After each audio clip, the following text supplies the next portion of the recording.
The mission of the Mnemosyne Institute is to help the diverse people of the world consciously encourage an evolution for themselves and for future generations by providing mankind with the means to encourage positive, peaceful global collaboration in diverse areas of knowledge. I'm Philip Collins, the Executive Director for the Mnemosyne Foundation. I'd like to introduce you to a mural project that we have created, and it was designed by Marianne Thompson Frank, who is the founder of the Mnemosyne Foundation. What we have before us is a unique project which I prefer to call the Sankofa project.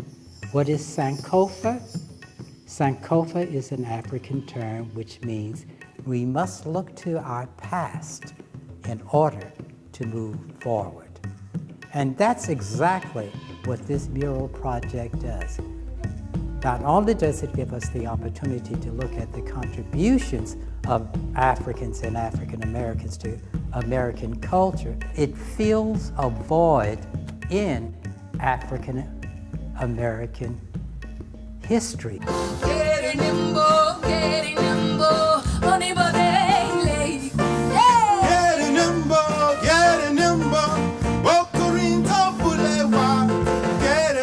It is important for people to know that the history of African American people did not begin in the slave ship.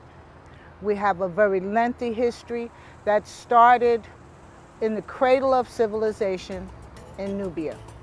And from there, it spread throughout all of West Africa and South Africa, and then later across the ocean into the Americas.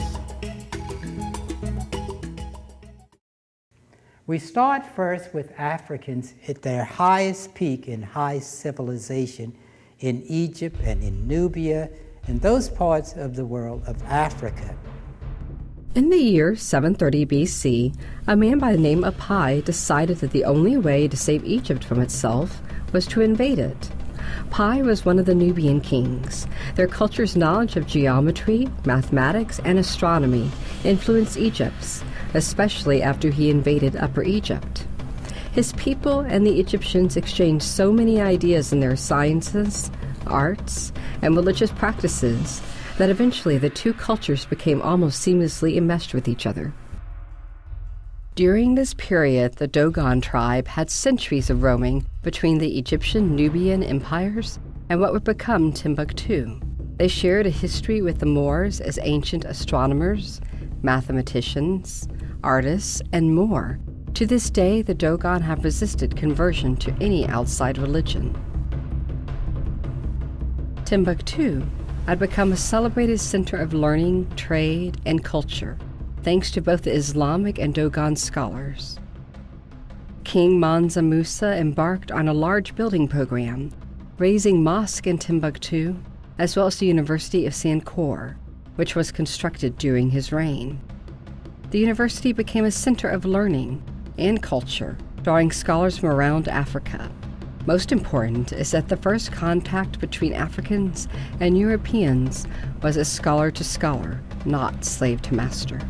The significance of the ancient manuscripts from 12th century to 17th century Timbuktu in West Africa is that these are proof of the tremendous literate culture and society that existed in ancient Africa. There are millions of manuscripts, and they go anywhere from science to art to marital relations to women's rights. They show the high level of sophisticated culture that was prized in West Africa for centuries before there was the United States.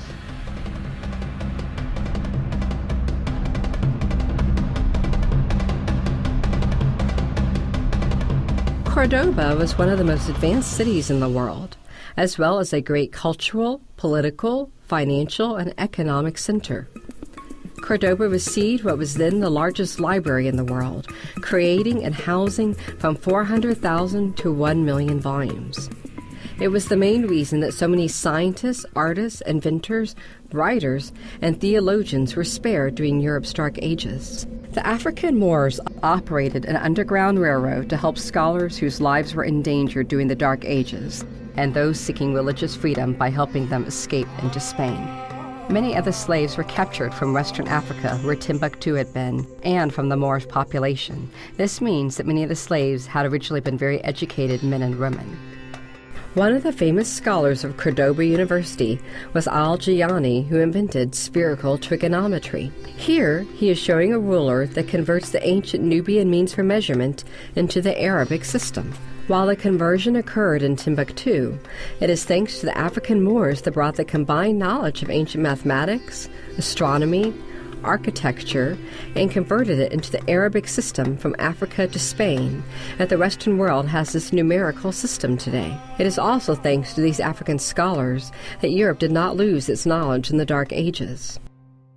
To make all of this make sense, there were scholars as well who came from all around Africa together to collaborate on new ideas and new thoughts at that time. For every 100,000 in the area of Mali all the way over to Nigeria, 25,000 within the university. We have ancient documents, everything from math to physics to chemistry to algebra, astronomy, history, language, particularly Arabic, that was written back at the 11th century, and it proven that Africa was not only an enlightened, sophisticated society, but we have millions of manuscripts that reveal that Africans have more written history than any other race on the planet. There are a lot of interesting stories about the people that came over from West Africa. These were people that were brought over in the transatlantic trade, but who were amazingly gifted and culturally advanced. They were extraordinarily literate, actually did a lot of the scribe work for the people of the South. They've written volumes of books, they've done tremendous pieces from memory, entire texts.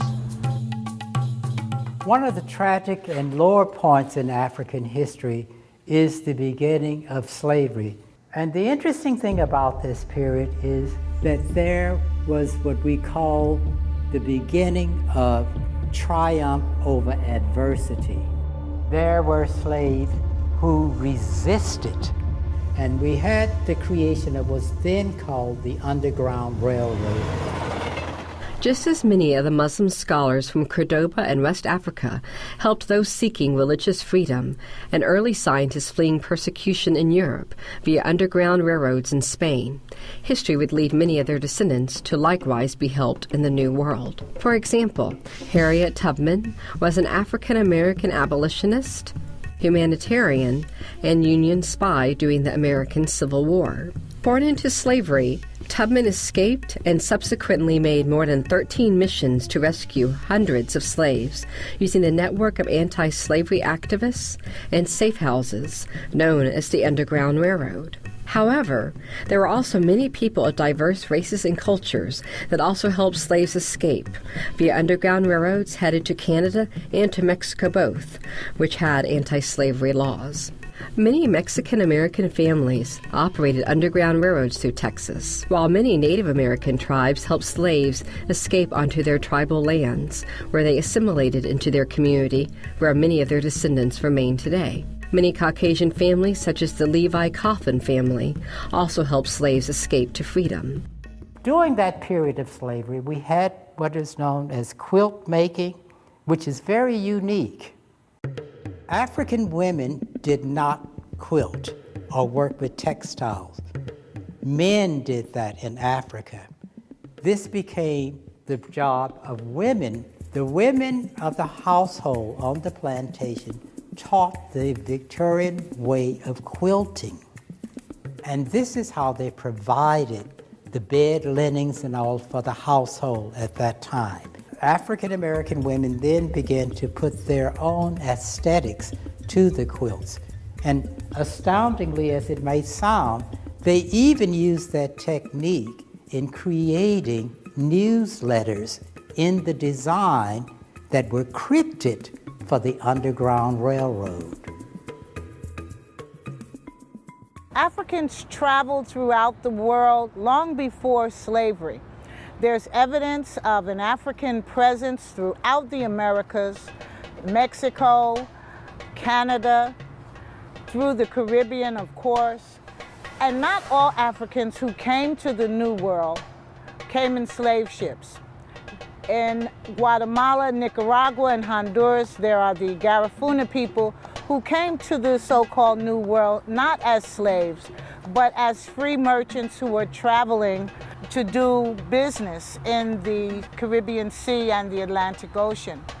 So it's important to share that our history began a very long time ago, before slavery, and it will continue. We will continue to make our mark and contribution to societies around the world. Unfortunately, they had to go through this whole process.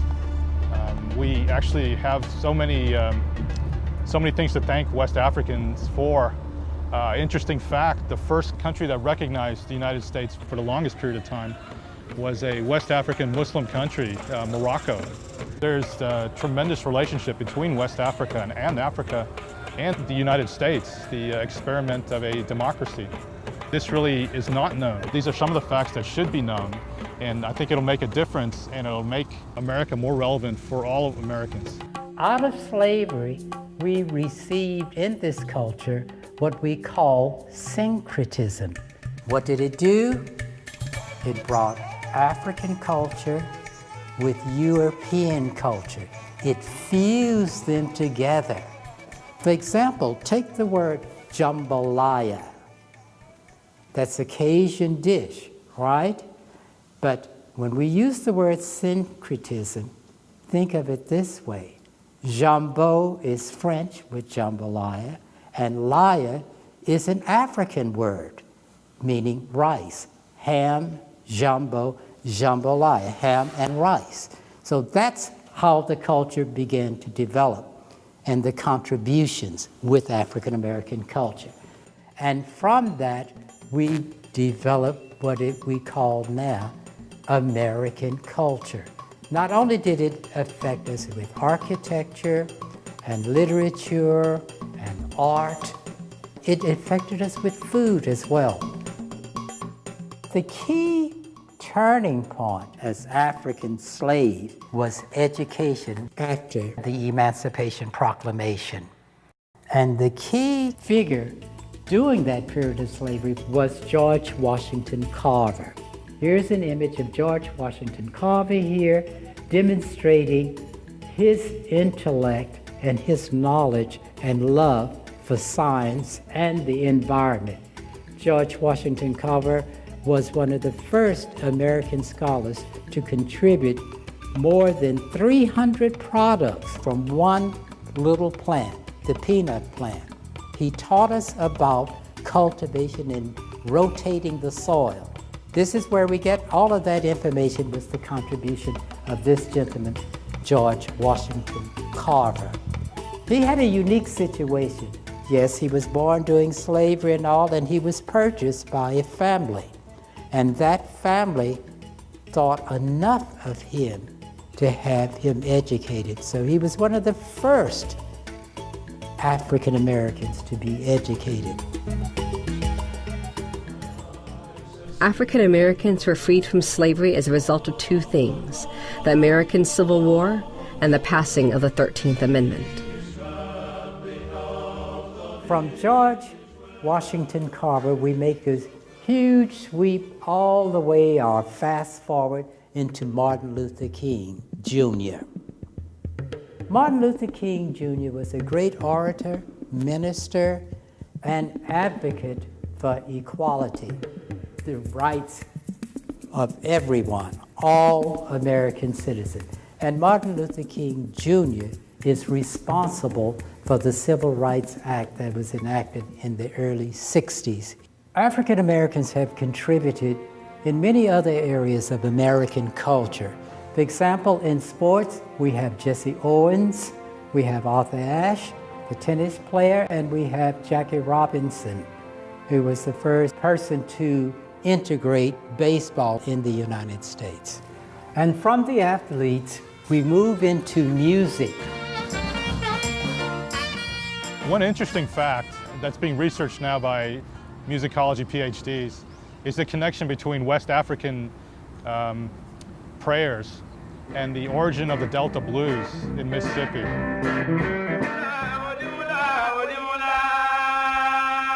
The roots of African American music are buried deep within the music of the African continent. The history and evolution of African American music is as rich and complex as the history of African Americans themselves. The essence of African American music lies in its expression of the human experience. Although the different styles vary widely in their tone, topic, and the tools used to produce them, African American music has the ability to cross all color and culture lines. Styles such as the blues, jazz, gospel, rock, hip-hop, and rap have spread their influence all over the world. Africans who came to the Americas during the slave trade brought much of their African heritage with them. This included their musical traditions. African American slaves used music to help them make it through the horrors of slavery. These songs were work songs, and then became folk or Negro spirituals.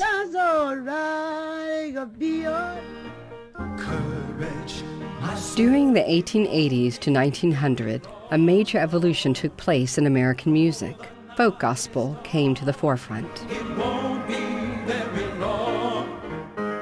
Ragtime music came on the scene, which transformed to New Orleans-style jazz.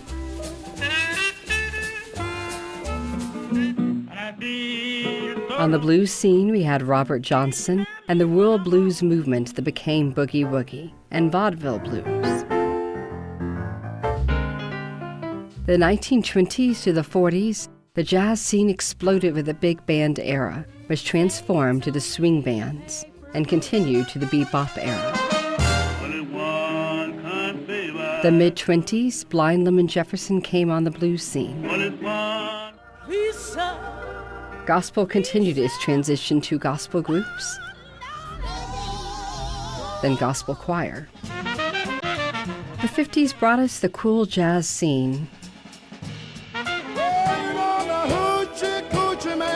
and sounds of the urban blues. The late 50s to 60s, rock and roll exploded with so many great artists. The Motown label brought us soul music at its best. The 70s brought us Bob Marley. He is the most widely known as the revered inventor and performer of reggae music. Modern gospel transitioned to holy hip-hop, and disco came on the scene. The 80s brought us Michael Jackson, the king of pop.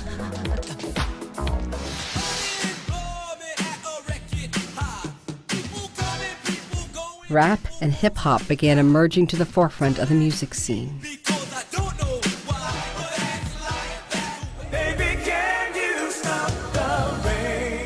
The 90s brought us R&B. Won't you chase my clouds away? As we move into the 21st century, music continues to evolve with the likes of straight-ahead jazz. And I think of you. Yeah, I'm out at Brooklyn. Now I'm down in Tribeca. Rap and hip-hop have become crossover music throughout the world. And since I made it here, I can make it anywhere. Their popularity continues to grow to present day.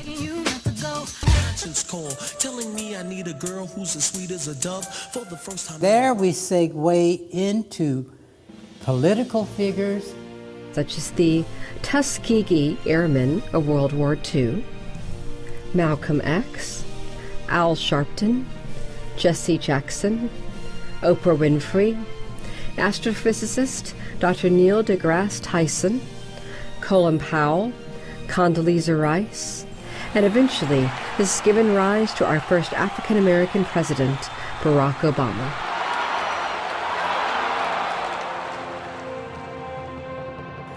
Descendants of the first African Americans recognize the fact that as a people, the ancient African cultures and now African American cultures have made great contributions to Western civilization, and most importantly, did not begin as slaves, but rather scholars, kings, founders of universities, advocates for religious freedom, and scientists. Today, their descendants are reclaiming that heritage of high achievement.